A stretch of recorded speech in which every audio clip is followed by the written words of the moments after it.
ನಮಸ್ಕಾರ ಸ್ನೇಹಿತರೆ, ತಮಗೆಲ್ಲರಿಗೂ UG ಅಕಾಡೆಮಿಗೆ ಸ್ವಾಗತ. ಇಂದು ನಾವು ಕರ್ನಾಟಕ ರಾಜ್ಯದಲ್ಲಿ ಕಂಡುಬರುವ ಅಣೆಕಟ್ಟುಗಳ ಬಗ್ಗೆ ಅಧ್ಯಯನ ಮಾಡೋಣ. ಮೊದಲನೇದಾಗಿ ವಾಣಿವಿಲಾಸ ಅಣೆಕಟ್ಟು. ವಾಣಿವಿಲಾಸ ಅಣೆಕಟ್ಟು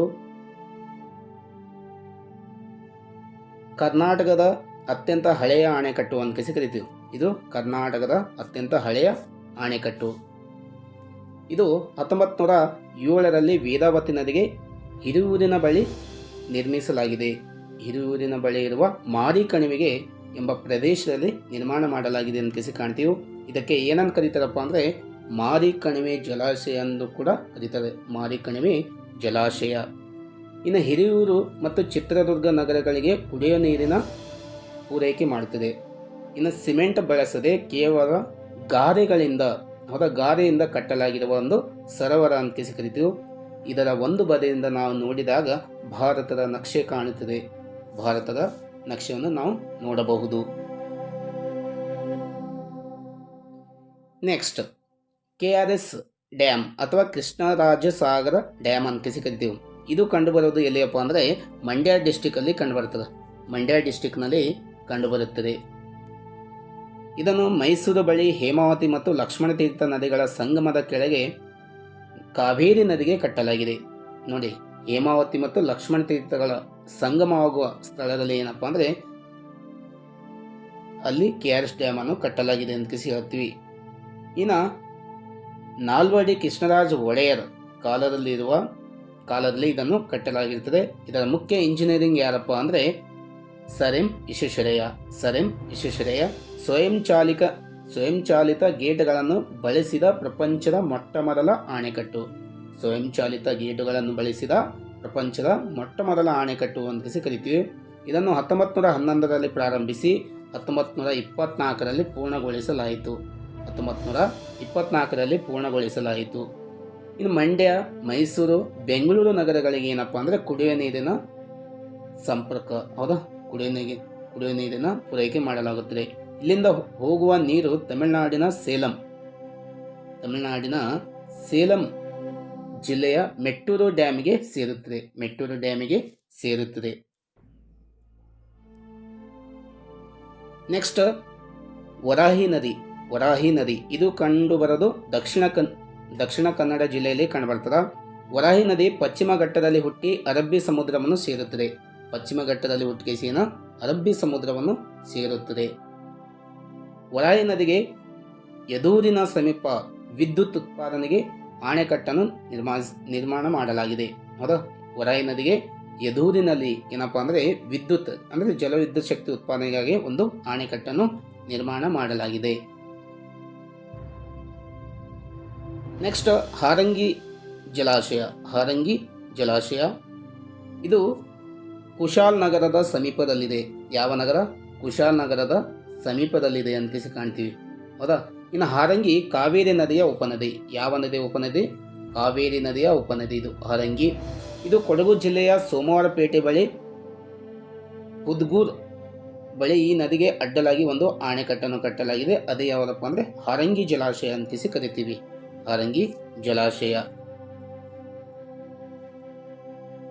ನೆಕ್ಸ್ಟ್ ನೂಗು ಜಲಾಶಯ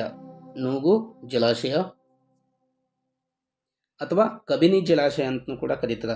ನೂಗು ನದಿ ಕಬಿನಿ ನದಿಯ ಉಪನದಿ. ನೂಗು ನದಿಯನ್ನು ಕಬಿನಿ ನದಿಯ ಉಪನದಿ.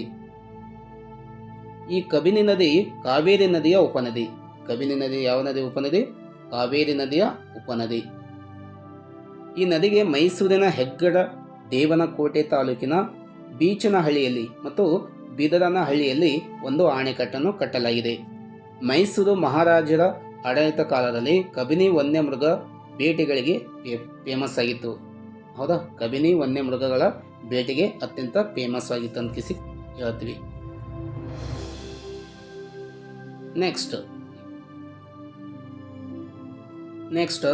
ಹೇಮಾವತಿ ಜಲಾಶಯ. ಹೇಮಾವತಿ ನದಿ ಕಾವೇರಿ ನದಿಯ ಉಪನದಿ. ಕಾವೇರಿ ನದಿಯ ಉಪನದಿ ಅಂತ ಕರಿತೀವಿ. ಈ ಹೇಮಾವತಿ ನದಿಗೆ ಹಾಸನ್ ಜಿಲ್ಲೆಯ ಗೂರೂರಿನ ಬಳಿ ಏನಪ್ಪಾ ಅಂದ್ರೆ ಈ ಅಣೆಕಟ್ಟನ್ನು ಕಟ್ಟಲಾಗಿದೆ. ಆದ್ದರಿಂದ ಈ ಅಣೆಕಟ್ಟಿಗೆ ಗೂರೂರು ಅಣೆಕಟ್ಟು ಅಂತ ಕರೀತಾರೆ. ಗೂರೂರು ಅಣೆಕಟ್ಟು. ಯಾವ ಜಿಲ್ಲೆ ಅಂದರೆ ಹಾಸನ ಜಿಲ್ಲೆ. ಯಾವ ನದಿಗಂದ್ರೆ ಹೇಮಾವತಿ ನದಿ.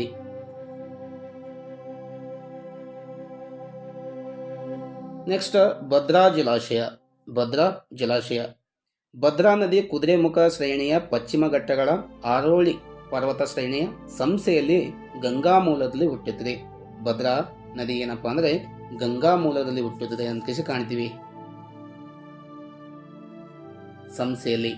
ಇನ್ನು ಚಿಕ್ಕಮಗಳೂರು ಜಿಲ್ಲೆಯ ಲಕ್ಕವಳ್ಳಿ ಬಳಿ ಇದಕ್ಕೆ ಅಣೆಕಟ್ಟನ್ನು ಕಟ್ಟಲಾಗಿದೆ. ಲಕ್ಕವಳ್ಳಿ ಇದು ಶಿವಮೊಗ್ಗ ನಗರದಿಂದ ಕೇವಲ 28 ಕಿಲೋಮೀಟರ್ ದೂರದಲ್ಲಿದೆ.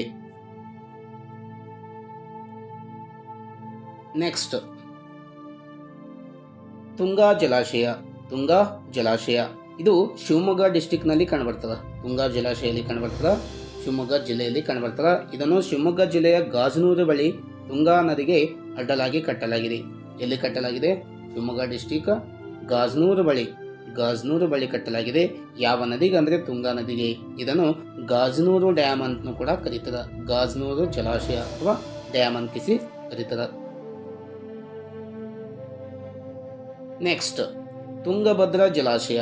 ತುಂಗಭದ್ರಾ ಜಲಾಶಯ ಇದು ಆಂಧ್ರ ಪ್ರದೇಶ ಮತ್ತು ಕರ್ನಾಟಕದ ಜಂಟಿ ಯೋಜನೆ. ಆಂಧ್ರ ಪ್ರದೇಶ ಮತ್ತು ಕರ್ನಾಟಕದ ಒಂದು ಜಂಟಿ ಯೋಜನೆ ಅಂತಿಸಿ ಕರಿತೀವಿ. ಇದನ್ನು ವಿಜಯನಗರ ಜಿಲ್ಲೆಯ ಹೊಸಪೇಟೆ, ಹೌದಾ, ಹೊಸಪೇಟೆಯಲ್ಲಿ ಮಲ್ಲಾಪುರ ಎಂಬ ಸ್ಥಳದಲ್ಲಿ ಏನಪ್ಪಾ ಅಂದರೆ ತುಂಗಭದ್ರಾ ಡ್ಯಾಮ್ ಅನ್ನು ಕಟ್ಟಲಾಗಿದೆ. ಯಾವ ನದಿಗೆ ಅಡ್ಡಲಾಗಿ ಕಟ್ಟಲಾಗಿದೆ ಅಂದರೆ ತುಂಗಭದ್ರಾ ನದಿಗೆ ಅಂತಿಸಿ ಕಾಣ್ತೀವಿ. ಇನ್ನು ತುಂಗಭದ್ರಾ ನದಿ ಕೃಷ್ಣಾ ನದಿಯ ಅತಿ ದೊಡ್ಡ ಉಪನದಿ. ನೋಡಿ, ತುಂಗಭದ್ರಾ ನದಿ ಕೃಷ್ಣಾ ನದಿಯ ಅತಿ ದೊಡ್ಡ ಉಪನದಿ ಅಂತಿಸಿ ಕರೀತು. ಈ ಡ್ಯಾಮಿಗೆ ಏನಂತ ಕರಿತೀರಪ್ಪ ಅಂದರೆ ಪಂಪಸಾಗರ ಜಲಾಶಯ ಅಂತಿಸಿ ಕರಿತೀವಿ, ಅಥವಾ ಟಿ.ಬಿ ಡ್ಯಾಮ್ ಅಂತ ಕೂಡ ಕರೀತದೆ. ಈ ಅಣೆಕಟ್ಟ ಬಳಿ ತಿರುಮಲ ಅಯ್ಯಂಗಾರ್ ಅವರ ಒಂದು ಪ್ರತಿಮೆ ಇದೆ. ನೆಕ್ಸ್ಟ್ ಆಲಮಟ್ಟಿ ಅಣೆಕಟ್ಟನ್ನು ವಿಜಯಪುರ ಜಿಲ್ಲೆಯ ಬಸವನ ಬಾಗೇವಾಡಿ ತಾಲೂಕಿನ ಬಳಿ ಕಟ್ಟಲಾಗಿದೆ ಅಂತ ಕಾಣ್ತೀವಿ. ಇದನ್ನು ಲಾಲ್ ಬಹದ್ದೂರ್ ಶಾಸ್ತ್ರಿ ಜಲಾಶಯ ಅಥವಾ ಅಣೆಕಟ್ಟು ಅಂತ ಕರಿತೀವಿ. ಲಾಲ್ ಬಹದ್ದೂರ್ ಶಾಸ್ತ್ರಿ ಅಣೆಕಟ್ಟು ಅಂತ ಕರಿತೀವಿ. ಈ ಅಣೆಕಟ್ಟನ್ನು ನಮ್ಮ ಮಾಜಿ ರಾಷ್ಟ್ರಪತಿ, ದಿವಂಗತ ರಾಷ್ಟ್ರಪತಿಯಾದಂಥ APJ ಅಬ್ದುಲ್ ಕಲಾಂ ಅವರು ಏನಪ್ಪಾ ಅಂದರೆ ಇದನ್ನು ಉದ್ಘಾಟಿಸಿದರು. ನೆಕ್ಸ್ಟ್ ಬೆಣ್ಣೆತೊರೆ. ಈ ಅಣೆಕಟ್ಟು ಕಲಬುರಗಿ ಜಿಲ್ಲೆಯ ಚಿತ್ತಾಪುರ ತಾಲೂಕಿನ ಹೇರೂರು ಬಳಿ ಇದೆ. ಯಾವ ಜಿಲ್ಲೆ? ಕಲಬುರಗಿ ಜಿಲ್ಲೆಯ ಚಿತ್ತಾಪುರ ತಾಲೂಕಿನ ಹೇರೂರು ಬಳಿ ಇದೆ ಅಂತ ಕರೀತು. ಇದು ಯಾವ ನದಿಗೆ ನಿರ್ಮಾಣ ಮಾಡಲಾಗಿದೆ ಅಂದರೆ ಬೆಣ್ಣೆತೊರ ನದಿಗೆ ಕಟ್ಟಲಾಗಿದೆ. ಈ ಬೆಣ್ಣೆತೊರ ನದಿ ಭೀಮಾ ನದಿಯ ಸೇರುವ ಕಾಗಿಣಿ ನದಿಯ ಅಥವಾ ಕಾಗಿಣಿ ನದಿಯ ಉಪನದಿ ಅಂತ ಕರಿತೀವಿ. ಹೌದಾ, ಭೀಮಾ ನದಿಯ ಉಪನದಿಯಾದಂಥ ಕಾಗಿಣಿ ನದಿಯ ಉಪನದಿ ಅಂತ ಕರಿತೀವಿ. ನೆಕ್ಸ್ಟ್ ಇನ್ನು ಹಿಡಿಕಲ್ ಅಣೆಕಟ್ಟು ಇದು ಬೆಳಗಾವಿ ಜಿಲ್ಲೆಯ ಹುಕ್ಕೇರಿ ತಾಲೂಕಿನ ಹಿಡಿಕಲ್ ಎಂಬ ಘಟಪ್ರಭಾ ನದಿಗೆ ಅಣೆಕಟ್ಟನ್ನು ಕಟ್ಟಲಾಗಿದೆ. ನೋಡಿ, ಬೆಳಗಾವಿ ಜಿಲ್ಲೆಯ ಹುಕ್ಕೇರಿ ತಾಲೂಕಿನ ಹಿಡಿಕಲ್ ಎಂಬ ಪ್ರದೇಶದಲ್ಲಿ ಈ ಅಣೆಕಟ್ಟನ್ನು ಕಟ್ಟಲಾಗಿದೆ. ಯಾವ ನದಿಗೆ ಅಂದರೆ ಘಟಪ್ರಭಾ ನದಿಗೆ ಕಟ್ಟಲಾಗಿದೆ. ಆದ್ದರಿಂದ ಇದಕ್ಕೆ ಹಿಡಿಕಲ್ ಡ್ಯಾಮ್ ಅಥವಾ ಹಿಡಿಕಲ್ ಅಣೆಕಟ್ಟು ಅಂತ ಕರೀತದೆ. ನೆಕ್ಸ್ಟ್ ನಾರಾಯಣಪುರ ಅಣೆಕಟ್ಟು. ಈ ಅಣೆಕಟ್ಟನ್ನು ಯಾದಗಿರಿ ಜಿಲ್ಲೆಯ ಸುರಪುರ ತಾಲೂಕಿನ ನಾರಾಯಣಪುರ ಎಂಬಲ್ಲಿ ಕೃಷ್ಣಾ ನದಿಗೆ ಕಟ್ಟಲಾಗಿದೆ. ಯಾವ ಜಿಲ್ಲೆ? ಯಾದಗಿರಿ ಜಿಲ್ಲೆ. ಯಾವ ತಾಲೂಕು? ಸುರಪುರ ತಾಲೂಕು. ಯಾವ ಪ್ರದೇಶ ಅಂದರೆ ನಾರಾಯಣಪುರ. ಹೌದಾ, ಯಾವ ನದಿಗೆ ಕಟ್ಟಲಾಗಿದೆ ಅಂದರೆ ಕೃಷ್ಣಾ ನದಿಗೆ ಕಟ್ಟಲಾಗಿದೆ. ಇದಕ್ಕೆ ವರ್ಲ್ಡ್ ಬ್ಯಾಂಕ್ನ ಸಹಕಾರದೊಂದಿಗೆ ಈ ಅಣೆಕಟ್ಟನ್ನು ಕಟ್ಟಲಾಗಿದೆ ಅಂತ ಕರಿತೀವಿ. ಈ ಅಣೆಕಟ್ಟಿಗೆ ಯಾವ ಡ್ಯಾಮ್ ಅಂತ ಕರಿತೀವಿ ಅಂದರೆ ಬಸವಸಾಗರ ಡ್ಯಾಮ್ ಅಂತ ಕರಿತೀವಿ. ನೆಕ್ಸ್ಟ್ ಕಾರಂಜಾ ಅಣೆಕಟ್ಟು. ಇದು ಬೀದರ್ ಜಿಲ್ಲೆಯಲ್ಲಿ ಕಂಡುಬರ್ತದೆ. ಯಾವ ತಾಲೂಕಿನಲ್ಲಿ ಅಂದರೆ ಬಾಲ್ಕಿ ತಾಲೂಕು. ತಾಲೂಕಿನಲ್ಲಿ ಯಾವ ನದಿಗೆ ಕಟ್ಟಲಾಗಿದೆ ಅಂದರೆ ಕಾರಂಜಾ ನದಿಗೆ ಕಟ್ಟಲಾಗಿದೆ. ನೆಕ್ಸ್ಟ್ ಲಿಂಗನಮಕ್ಕಿ ಲಿಂಗನಮಕ್ಕಿ ಅಣೆಕಟ್ಟು. ಇದು ಶಿವಮೊಗ್ಗ ಜಿಲ್ಲೆ, ಹೌದಾ, ಶಿವಮೊಗ್ಗ ಜಿಲ್ಲೆಯ ಸಾಗರ ತಾಲೂಕಿನ ಲಿಂಗನಮಕ್ಕಿ ಎಂಬ ಪ್ರದೇಶದಲ್ಲಿ ಶರಾವತಿ ನದಿಗೆ ಕಟ್ಟಲಾಗಿದೆ. ಶರಾವತಿ ನದಿಗೆ ಈ ಡ್ಯಾಮ್ ಅನ್ನು ಕಟ್ಟಲಾಗಿದೆ. ಕರ್ನಾಟಕಕ್ಕೆ ಒಂದು ಕಾಲದಲ್ಲಿ ಅಗತ್ಯ ಇರುವ ಜಲವಿದ್ಯುತ್ ಶಕ್ತಿ ಹೆಚ್ಚಿನ ಪ್ರಮಾಣ ಏನಪ್ಪಾ ಅಂದ್ರೆ ಲಿಂಗನಮಕ್ಕಿಯಲ್ಲೇ ಉತ್ಪಾದನೆ ಮಾಡಲಾಗುತ್ತಿತ್ತು. ಇದು ಕರ್ನಾಟಕದ ಅತ್ಯಂತ ಹೆಚ್ಚು ನೀರಿನ ಸಂಗ್ರಹಣೆ ಇರುವ ಡ್ಯಾಮ್. ನೆಕ್ಸ್ಟ್, ಈ ಹಿಂದೆ ಕೇಳಲಾಗಿರುವ ಕೆಲವು ಪ್ರಶ್ನೆಗಳನ್ನು ನೋಡೋಣ. ಮಾರಿಕಣಿವೆ ಜಲಾಶಯ ಎಲ್ಲಿದೆ? ಮಾರಿಕಣಿವೆ ಜಲಾಶಯ ಎಲ್ಲಿದೆ ಅಂತಿಸಿ ಕೇಳೋಣ. ಒಂದ್ಸಲ ಕ್ವಶನ್. ಅದು ಚಿತ್ರದುರ್ಗ ತಾಲೂಕಿನ ಹಿರಿಯೂರು. ಹೌದಾ? ಇನ್ನು KRS ನಿರ್ಮಾತೃ ಯಾರು? KRS ಡ್ಯಾಮಿನ ನಿರ್ಮಾತೃ ಯಾರು ಅಂತ ಕೇಳೋಣ. ನಾಲ್ವಡಿ ಕೃಷ್ಣರಾಜ ಒಡೆಯರ್. ನೂಗು ಯೋಜನೆ ಯಾವ ಜಿಲ್ಲೆಗೆ ಸಂಬಂಧಪಟ್ಟಿದೆ? ಮೈಸೂರು. ಗೋರೂರು ಅಣೆಕಟ್ಟು ಯಾವ ನದಿಗೆ ಅಡ್ಡಲಾಗಿ ಕಟ್ಟಲಾಗಿದೆ ಅಂತ ಕೇಳೋಣ. ಹೇಮಾವತಿ.